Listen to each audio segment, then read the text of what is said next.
오늘은 지난 시간에 멜스적인 어떤 이론, 식량과 인구의 어떤 관계, 이런 것들에 대해서 이야기를 했습니다만은, 멜사적인 관심으로부터 이제 19세기 말, 20세기 초에 많은 학자들이 이탈을 하기 시작을 합니다. 결국 인구 증가에 영향을 주는 복합적인 요인, 즉 계급, 계층 요인이라든지 자녀에 대한 가치 또는 생활 양식, 가치관, 생물학적인 어떤 요인, 이런 것들을 활용해서 인구 증가의 추이에 대한 설명을 시도했다는 거죠. 또 이와 관련해 가지고 멜스의 경우에는 인구의 증가와 식량의 증가 간의 어떤 불균형만을 강조를 했는데, 수학적인 관점에서 인구 증가의 법칙을 찾아보는 노력이 있었다. 여기에는 로지스틱 곡선이라고 하는 것이 중요한 역할을 하게 됩니다. 그 다음에 성장 단계에 대한 인구 변동을 이해하려고 하는 노력이 생기는데, 지나치게 어떤 수학적인 등식의 구애를 받지 않고 많은 사회의 경험을 개괄적으로 포괄할 수 있다는 점에서 이러한 노력을 인구 변천 이론이라고 부르는 어떤 관점들이 생겨나게 됩니다. 인구 성장의 곡선 가운데 제일 마지막 것이 로지스틱 커브 하는 곡선들입니다. 최저점과 최고점에 이르는 완만한 성장 과정을 수학적인 공식으로 설명을 하는 거죠. 인구 변천의 이론에서는 단계 설정이 있는데, 출생과 사망의 수준에 따라 가지고 세계 여러 나라의 인구를 세 가지 집단으로 우선 분류를 하게 됩니다. 인구 감소가 출발점에 있는 나라, incipient decline, incipient stage라고 하는 말을 하게 되는데, 앞으로 인구 수의 감소 또는 현상 유지가 예측이 되는 경우, 그 다음에 과도기적인 증가 해가지고 트랜지셔널 그로스 단계에 있는 나라들, 공업화, 산업화의 초기 단계, 현재의 급속한 인구 증가가 머지않아 안정 단계로의 전환이 예견되는 경우, 또는 높은 잠재적 성장력을 가지고 있는 나라, 그러니까 공업화 단계에 도달하지 못해가지고 상당한 기간 동안 급격한 인구 증가가 예견되지만, 특히 이제 정치적인 불안이나 빈곤이 계속되는 경우에 높은 사망률 때문에 실질적으로 인구 증가가 발생하지 않을 수도 있는 그런 단계들입니다. 그래서 이런 것을 기반으로 해갖고 인구 변천의 5단계 스테이지 1, 2, 3, 4, 5 해가지고 나오는데, 스테이지 1은 인구 변천이 시작되기 전에 사망, 출생의 시기고, 그 다음에 이제 스테이지 2에는 인구 감소가 일어나기 시작을 하죠. 왜냐하면 출산율은 크게 변화가 없는데 인구의 감소, 증가를 가져오는 이 사망률이 이제 떨어지기 시작을 합니다. 다시 이제 인구 증가가 더 폭발적인 것이 되는데, 이때는 인구 증가를 가져오는 사망률이 더 빠른 속도로 떨어지고 출산율은 그리 빠른 속도로 떨어지지 않는 거죠. 마침내 4단계에 이르게 되면 인구가 거의 낮은 수준으로 성장을 하게 되는, 출산율도 낮게 되고 사망률도 낮게 되는 시기. 그 다음에 이제 인구 5단계가 되게 되면 어떻게 보면 인구 증가가 상당히 안정화되어지는 또는 감소할 수도 있는 시기인데, 실제 이러한 인구 변천의 단계는 고전적인 의미에서의 인구 변천은 상정이 되지 않았습니다. 그래서 보통 어떤 경우는 1단계, 2단계, 3단계, 4단계까지만 나누는 경우도 있습니다. 근데 전반적으로 1980년, 지금부터 거의 한 40년 전입니다만은, 고전적인 인구 변천은 이 당시에 가장 크게 유행을 했기 때문에 이것을 기준으로 생각을 해볼 수가 있겠습니다. 먼저 전통적으로 높은 출생률과 높은 사망률, 이건 산업혁명 이전의 시기로서 1980년에도 아프리카나 아시아의 일부 지역에서 출산율과 사망률이 상당히 높았던 지역, 그 다음에 동아시아에서는 높은 출생률과 떨어지기 시작을 하지만 아직도 높은 사망률이 있는 경우, 세 번째는 떨어지기 시작하나 아직도 높은 출생률과 상당히 낮아졌지만 계속 떨어지는 사망률, 중남미의 국가들. 그 다음에 이제 떨어지고 있는 출생률과 상당히 낮은 사망률, 남미의 몇 나라들, 태국이 있고, 그 다음에 이제 80년대 이미 한국이나 대만, 홍콩, 싱가포르와 같이 낮은 출생률과 낮은 사망률로 특징 지어지는 나라들이 있었습니다. 그런데 여기서 이제 인구 변천의 중요한 과정을 살펴볼 필요가 있습니다.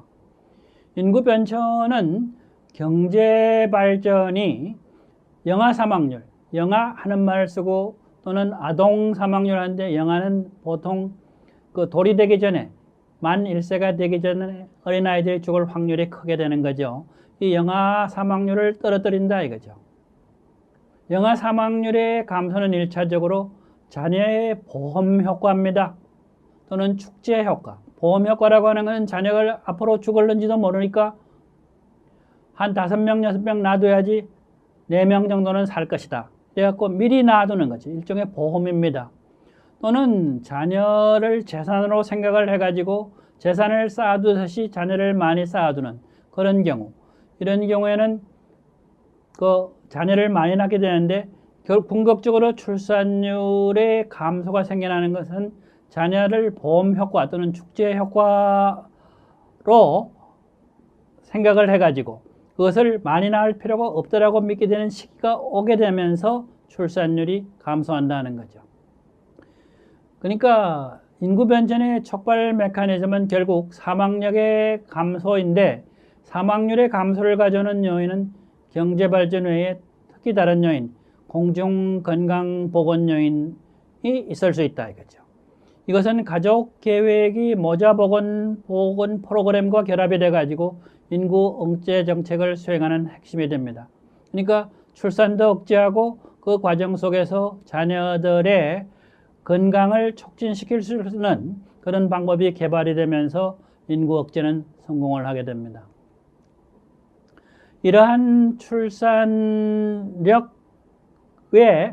변화, 인구의 그 감소를 설명하는 일시적인 어떤 인구 변천의 과정, 출생률과 사망률의 관계를 설명하는 고전적인 인구 변천에 대해서 프린스턴 대학의 유럽 출산력 연구, 원래 물론 인구 변천이론은 영국의 그 경제 성장, 특히 산업혁명 이후의 어떤 과정들이나 인구 변동의 과정을 중심으로 설명이 되었습니다만 유럽 전반의 출산력 변동을 살펴보면서 새로운 이야기가 나오게 됩니다. 프린스턴 대학의 앤슬리 콜 교수 주도 아래 유럽 지역의 출산력 저하에 대한 연구, 유로피안 퍼틸리티 프로젝트라고 하는 건데 이것은 프랑스나 독일 또는 러시아 지역에 이르기까지 많은 어떤 연구가 수행이 되는데 이것들을 그러니까 200년간에 걸친 유럽 700개 지역입니다. 유럽은 그 민족국가가 그 탄생하기 이전에 여러 개의 어떤 소국들이 있었는데 여러 지역들을 다 포함하는 그 나라들에 대해서 인구 변천의 특성을 정량화하기 시작을 합니다. 경험적, 실정적 분석을 시작을 한다는 것이죠. 그러니까 출산력 변천에서 결국 사회적, 경제적 요인의 중요성을 확인을 하고 출산력과 사회 경제적 변수 간의 인과관계를 확인을 하는 것. 이런 것이 이제 목적이 되는 겁니다. 그러니까 고전적인 인구 변천에 출산력이 감소하는 사회 경제적인 요인이 얼만큼 중요했느냐 하는 것을 이제 확인하는 과정이 있는데 주요 결론을 보게 되면 출산력의 그 감소는 유배우율의 감소보다는 그러니까 혼인 연령이 올라가서 이루어진 거라기보다는 유배우 출산율, 혼인을 하고 나서 그러니까 결혼 이후에 출산율이 감소하는 그 과정에서 발생을 했다 하는 겁니다. 두 번째는 경제적인 요인, 사회적인 요인보다는 혁신, 확산, 이런 아이디어, 출산력은 줄일 수 있다. 아기를 적게 낳을 수 있다는 아이디어가 전파됨으로 해가지고 출산력 저하가 일어났다는 거죠. 결국 이러한 생각들은 후진국, 개발도상국의 경우에 출산력 저하가 경제발전 없이도 일어날 수 있다는 어떤 가족계획, 산하제한 계획의 국가적인 어떤 사업을 추진하는 어떤 원동력이 되기도 합니다.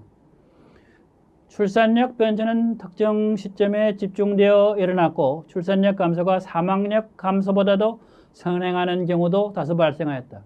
결국 뭐냐면 이 유럽 출산력 변천의 경우에는 경제 발전이 사망력 감소, 특히 영유아 사망률을 떨어뜨리고 해가지고 영유아 사망률이 감소됨으로 해가지고 부모들이 이제는 자녀를 더 이상 낳을 필요가 없다.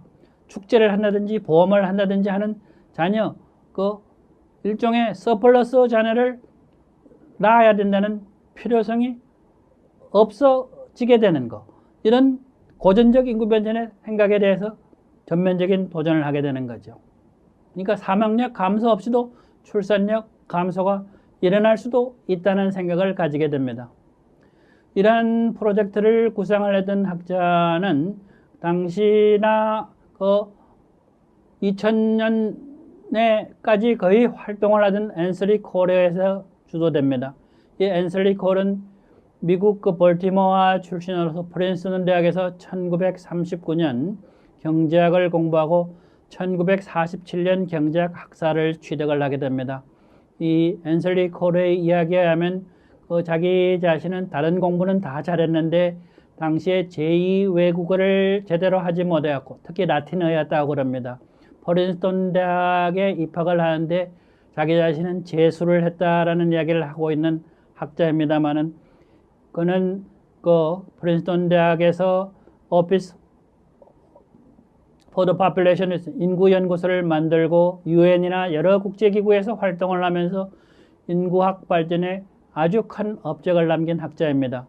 특히 이 프린스턴 대학 인구문제연구소 소장을 지내고 인구 변천 이론의 기틀을 만듭니다. 특히 유럽 출산력 연구의 연구 책임자라서 고전적 인구 변천을 건설적으로 비판하는 데 주도적인 역할을 했다.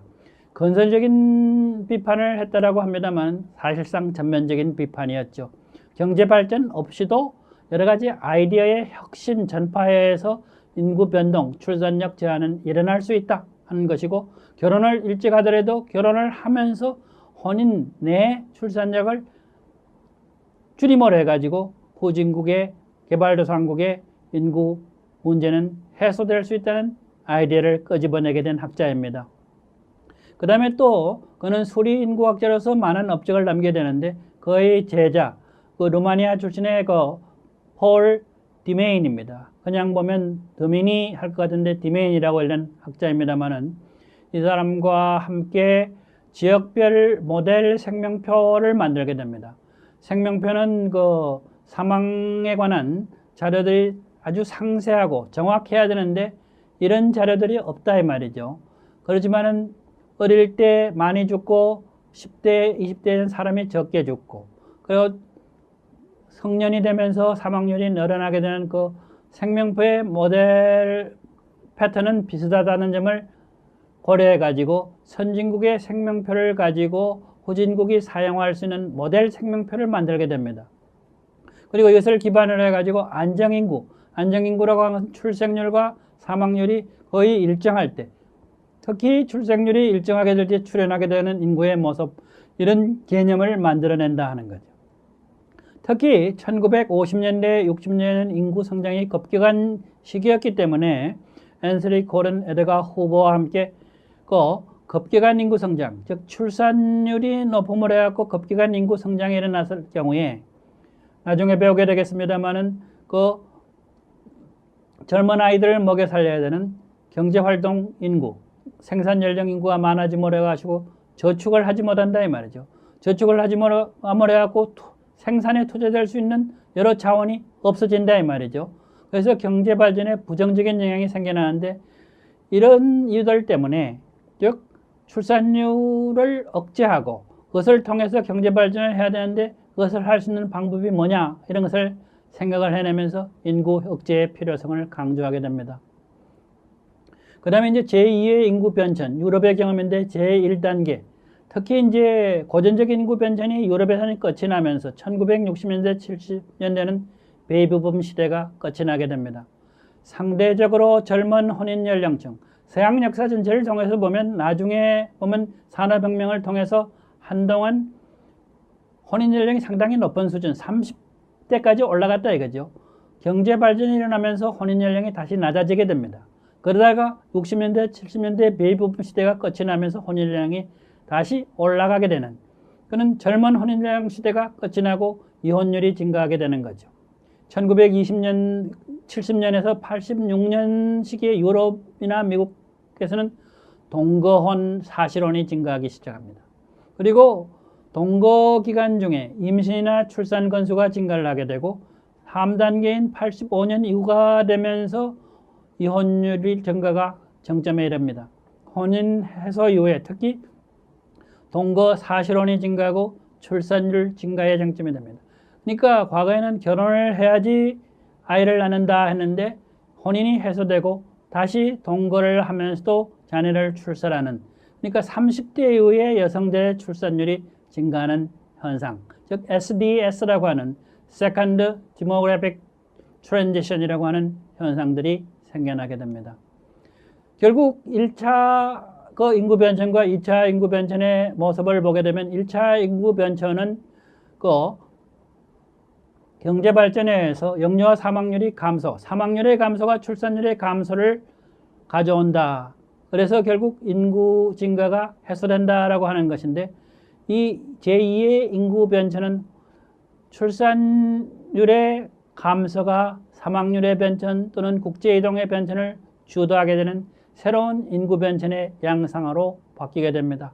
결국 여성들이 출산율을 떨어뜨리면서 평생에 아기를 거의 안 낳는다든지 또는 낳더라도 하나만 낳고 낳는다든지, 그 다음에 혼인이 해소됨을 해가지고 그것이 여성의 사망률 또는 국가 간의 인구 이동, 이민을 어떻게 촉진하고 저해할 수 있느냐 하는 문제들에 대한 관심이 더욱더 깊어지게 됩니다. 유럽 주요국의 인구 변천들을 보면 포르투갈 또는 오스트리아 같은 경우는 인구가 50년대 그리 높은 수준은 아니었습니다만, 포르투갈이나 스페인과 같은 나라들, 남유럽의 나라들, 이탈리아들 같은 경우도 출산율이 상당히 높았는데 특히 90년대를 지나면서 1.3 이하로 흔히 말하는 최저 출산의 상태로 접어들게 됩니다. 러시아의 경우에도 사회주의 국가 체제로서 국가 정부의 지원에 의해 가지고 출산율이 어느 정도 유지가 됩니다만 90년대를 지나면서 사회주의 체제가 해소가 되고 와해가 되면서 동유럽과 마찬가지로 출산율이 급격하게 떨어지는 1.3 이하의 시대로 접어드는, 결국 출산율이 너무나 낮아져서 국가 자체의 존속이 불가능해질 수도 있다는 시기로 접어들게 됩니다. 이와 관련해 또 적정인구의 문제는 계속 논의가 됩니다만은 여러 가지 결과를 생산하는 건데, 이제 최상에 해당되는 인구의 크기, 특히 적정이 무엇인가 의미하는 것에 대한 논란이 많고, 이에 따라 적정 인구의 목표는 최종 목표가 달라질 수도 있다 하는 것인데, 최종 목표로 고려되는 변수는 모든 사람에게 깨끗한 부와 자원을 공급하고, 상당히 철학적인 이야기입니다. 모든 사람에게 기본적인 인권을 보장을 해주고 문화적 다양성 또는 인종적, 종족적 다양성을 보존해주고 지적, 예술적, 기술적 창조성을 허용하고 생물학적인 다양성의 보존도 허용하는 것을 포함하는 적정인구 개념들도 생겨납니다. 대부분의 경우 추정된 적정인구, 수치상으로 추정된 인구는 생태학적인 지속 가능성, 즉 환경과의 관계죠. 또는 부양 능력, 이런 것들을 고려하게 됩니다. 물론 적정인구는 특정 지역이나 국가를 사정권으로 할 수 있고, UN 같은 경우에는 적정인구에 대해서 과다인구 또는 과소인구와 관련해 갖고 전 세계가 이 지구가 얼마만큼의 인구를 먹여 살릴 수 있느냐, 먹여 살릴 수 있는 최대 인구도 있고 합니다만은 최대 인구가 아니라 최대 인구의 밑에 있는 가장 인간을 생태학적인 지속 가능성 또는 환경 문제에 대해서 복지 문제를 고려하는 인구 개념이 설정된다는 거죠. 결국 여기에는 옵티멈 파퓰레이션 사이즈인데 그 사이즈가 어느 정도까지는 증가를 하지만 나중에는 감소를 해야 된다 하는 것. 많은 것과 적은 것 사이에 가장 알맞은 인구 규모는 있을 것이다 라고 하는 것인데, 여기에서는 1인당 소득이 기준이 되어 있습니다만 소득이 아니라 다른 어떤 기준도 생겨날 수는 있을 것입니다.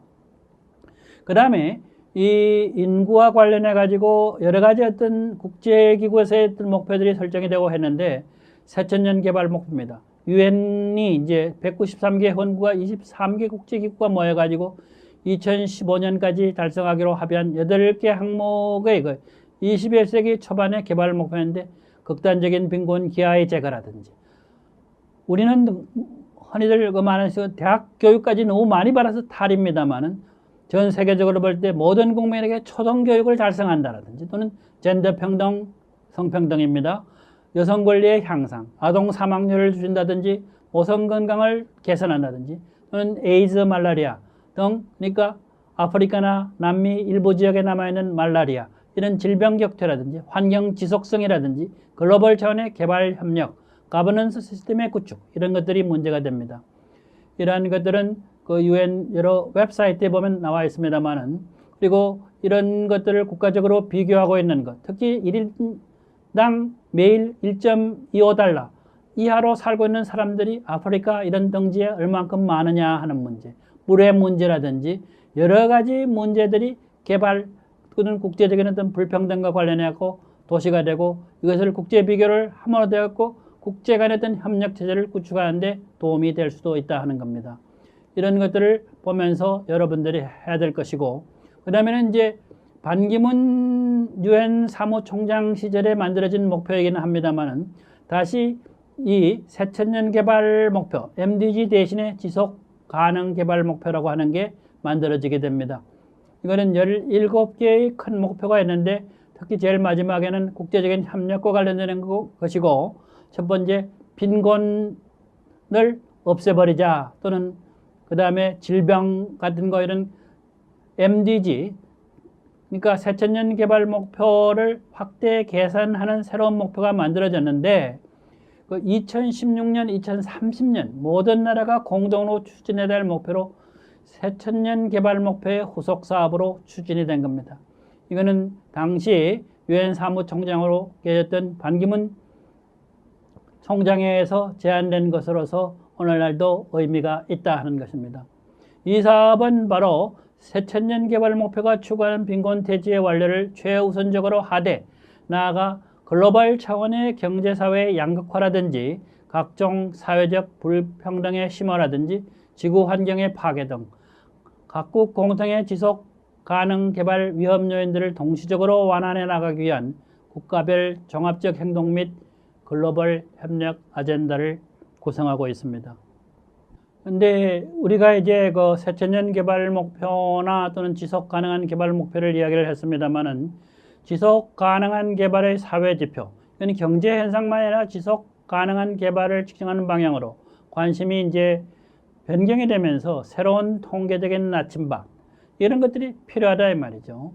지속 가능한 Sustainable Development입니다. 우리 현 세대만이 아닌 다음 세대를 위한 개발이 돼야 되겠다 하는데 이것을 측정하기 위해서는 현재의 인간 복지를 극대화하기 위해서 자연을 이용하는 것과 차세대에 이용할 자원을 보존하는 것 사이의 선택을 포함하는 전제에서 출발한다 하는 거죠. 지속 가능한 개발 목표는 GDP와 같은 거시적인 경제 목표 외에도 그 지표 외에도 현재의 복지 수준, 특히 국가 내외의 그 분포 형태, 특히 세대 간 민간 복지의 다양한 측면을 검토하지 않으면 안 된다 하는 겁니다. 지속 가능한 개발 지표는 자연 자원의 고갈, 기후 변동 등의 장기적인 인간의 복지 상태에 영향을 주는 요인들에 큰 관심을 기울일 필요가 있다 하는 겁니다. 그 다음에 아마르티아 센의 지속성 차원은 형평성, 사회는 모든 구성원들, 특히 취약계층에 대한 균등한 기회와 균등한 결과를 보장을 해야 된다. 다양성의 문제, 사회는 다양성을 촉진해야 된다 하는 거. 그 다음에 사회적 연계나 통합성, 사회는 형식적, 비형식적 또는 제도적 수준에서 사회 내외의 연계성을 촉진하는 과정, 즉 시스템 구조 등을 제공을 해야 된다 하는 거. 그 다음에 삶의 질의 문제입니다. 사회는 기본적인 요구를 충족시키고 건강, 교육, 주택, 고용, 안정 등의 양질의 삶을 촉진을 해야 된다 하는 거. 그 다음에 민주주의, 가버넌스의 문제입니다. 이건 대단히 중요한 문제입니다. 사회는 민주적인 과정이나 개방적이고 책임있는 거버넌스 구조를 제공을 해야 된다 하는 거. 그 다음에 성숙, 머추리티죠. 개인은 광범한 사회적인 속성, 소통의 스타일, 그 다음에 행동 패턴, 직접적인 교육이나 철학적인 탐색 등을 통해 가지고 일관된 성장과 개선의 책임을 수행해야 된다 하는 겁니다. 지속 가능한 그 발전의 도식인데 이러한 것들을 통해 가지고 멜사스가 주장을 해왔던 인구론은 현대에 이르러서 고전적인 인구 변천을 거치고 그 다음에 제2의 인구 변천을 거치면서 다시 UN 등을 거쳐가지고 단순한 적정 인구론에서 MDG, 새천년 개발 목표나 지속 가능한 개발 목표나 이런 것으로 발전을 해왔습니다. 결국 멜사스의 인구론에 대항하는 방식으로 현대 인구론은 수학적인 인구 법칙을 수립한다든지 인구 변천과 같은 사회과학적인 이론에 대한 관심이 생겨나고 또 결국 비판적으로 인구 이론이 검토되면서 이를 위해서 프린스턴 대학에서 유럽 출산력의 그 감소에 대한 연구가 진행되고 1970년대 이후 제2의 인구 변천, 특히 인구 감소를 이야기하는 대체 수준 이하의 저출산에 대한 관심도 생겨났다 하는 겁니다. 결국 인구 현상을 다른 현상과 연계하면서 그 유엔은 개발도상국의 문제에 초점을 맞추는 새천년 인구 목표를 설정을 하고 2016년에서 2003년 지속 가능한 개발 목표, 즉 SDG입니다. Sustainable Development Goal입니다. 현재 세대만이 아니라 장래의 세대도 생각할 수 있는 개발 목표를 재설정을 하게 됩니다. 그런 과정을 통해서 나라와 나라 사이 또 젊은 세대와 나이가 많은 세대 간의 불평등의 문제를 해소하고 지속 가능한 개발에 대해 초점을 맞추는 사회 지표의 개발에 더욱더 큰 관심이 생겨나게 됩니다.